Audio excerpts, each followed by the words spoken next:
Assalamualaikum. Senangnya yang baru gajian. Biasanya hati kita senang banget kalau habis gajian. Udah ada di pikiran kita untuk belanja ini, belanja itu, jajan ini, jajan itu. Tapi kalau sudah belanja, baru kita sadar uang di dompet tiba-tiba sudah menipis. Padahal waktu gajian masih lama. Akhirnya di tengah bulan mau nggak mau kita minjem dulu. Di akhir bulan apalagi kita minta tolong dulu. Ganjal sana, ganjal sini. Selalu setiap bulan seperti itu. Itu terima gaji, uang kita habis deh untuk bayar utang. Nah, karena itu nggak mau kan terjadi lagi. Sekarang ayo kita cek kebiasaan-kebiasaan buruk kita yang bakal diri kita bangkrut. Yang bikin diri kita selalu sengsara setiap bulannya.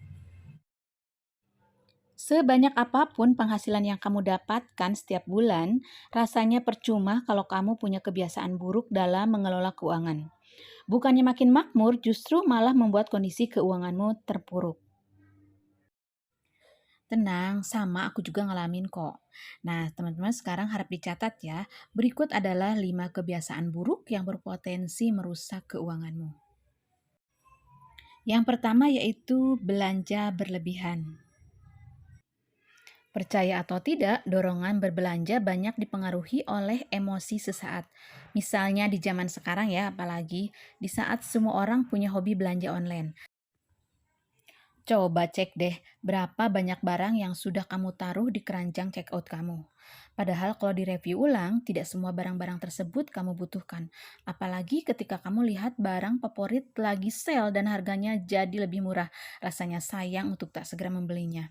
Pahami bahwa berbelanja karena terdorong hal yang tidak rasional tanpa mempertimbangkan kebutuhan bisa membuat keuanganmu berantakan. Jadi, solusinya apabila kamu ini cenderung impulsif pada saat belanja, apapun itu, tenangkan dirimu dulu. Pelan-pelan kamu harus berusaha mengatasinya. Solusi yang bisa kamu coba adalah belajar menahan diri untuk tidak sering-sering melihat e-commerce atau cek sosial media yang isinya racun-racun belanja. Upayakan untuk berpikir 3 kali atau lebih ketika akan membeli barang baru. Tanyakan apakah kamu butuh atau sekedar keinginan saja. Lalu coba juga untuk tidak membeli barang diskon selama beberapa waktu. Gimana? Kamu sanggup nggak mencobanya? Kebiasaan buruk yang kedua, tidak pernah membuat rencana keuangan. Jangan pernah sepelekan ya, kebanyakan orang menyepelekan hal ini dianggap hal kecil. Padahal kamu tak akan pernah bisa menciptakan keuangan yang sehat dan mempertahankan keamanan finansial jika tidak membuat rencana keuangan dan disiplin dengan rencana tersebut. Ingat ya, rencana keuangan dibuat untuk mempermudah kita melihat seberapa banyak arus pengeluaran terhadap pemasukan dalam kehidupan sehari-hari. Artinya, dengan membuat rencana keuangan, kamu juga akan mudah mengatur pos-pos pengeluaran dan mengetahui kemana saja uangmu lari alias dibelanjakan selama ini. Jadi hari ini mulai belajar ya untuk membuat rencana keuangan, berapa pendapatanmu, dan dibelanjakan kemana saja uang kamu. Yang ketiga, jangan terlalu bergantung dengan kartu kredit. Kartu kredit atau pay letter hadir untuk mempermudah transaksi keuangan sebetulnya apabila kamu bijaksana menggunakannya. Tapi jika kamu tidak disiplin, kamu telat bayar, tentu saja ada denda yang tidak murah. Oleh sebab itu, kamu harus sadar janganlah menggantungkan semua kebutuhan keuangan dengan kartu kredit. Sebab itu sama artinya dengan menambah utang di hidupmu. Solusinya, bijaklah menggunakan kartu kredit atau pay letter.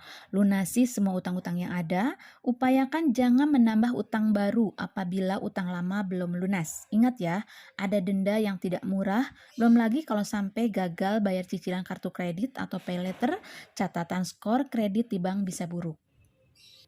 Selanjutnya yang keempat nih, penting banget ya di zaman seperti sekarang ini. Janganlah kamu bergaya hidup tinggi yang tidak sesuai dengan pendapatan. Gaya hidup zaman now memang bisa menghabiskan banyak sekali uang. Apabila jika harus ke tempat-tempat mewah atau makan atau sekedar nongkrong di kafe kekinian. Belum lagi barang-barang yang dipakai harus branded alias bermerek yang tentu tidak murah. Apakah kamu termasuk orang yang selama ini gemar bergaya hidup mewah, tapi budget alias gaji masih pas-pasan? Tentu pusing bukan? Karena itu, gaya hidup tinggi sebetulnya sah-sah saja, asalkan penghasilan kamu juga tinggi dan kamu mampu mencukupinya. Tapi jika harus berhutang di mana-mana, tentu itu jadi kebiasaan buruk. Daripada hidup mewah, hanya sekedar pamer ke orang lain, tapi keuangan kamu kacau, lebih baik kamu hidup sederhana dan punya banyak uang di tabungan dan investasi. Nah, yang ini aku banget nih.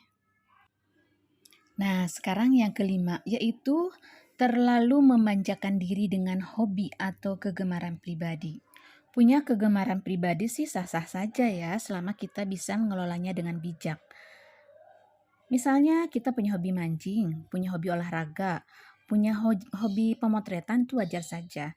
Tapi apabila kita tidak bijak, cenderung boros dalam membeli peralatannya, itu akan merusak keuangan kita. Misalnya hobi mancing, udah punya kita banyak peralatannya, beli lagi karena untuk mencukupi atau karena demi gengsi. Nah, hal itu yang harus dihindari. Solusinya pelan-pelan saja, pahami pentingnya hidup sehat untuk masa depanmu. Coba kamu pikirkan lagi apakah peralatan untuk hobimu itu benar-benar kamu butuhkan atau hanya sekedar gengsi atau kepuasan diri sendiri. Sayangi dirimu dan uangmu. Padahal uang tersebut bisa kamu manfaatkan untuk beli asuransi kesehatan atau asuransi jiwa untuk perlindungan diri dan keluargamu. Nah, teman-teman, itulah 5 kebiasaan buruk yang akan merusak kesehatan keuangan keluargamu. Ayo berubah sebelum terlambat. Semoga bermanfaat. Mohon maaf bila ada salah-salah kata. Terima kasih yang sudah menonton. Assalamualaikum warahmatullahi wabarakatuh.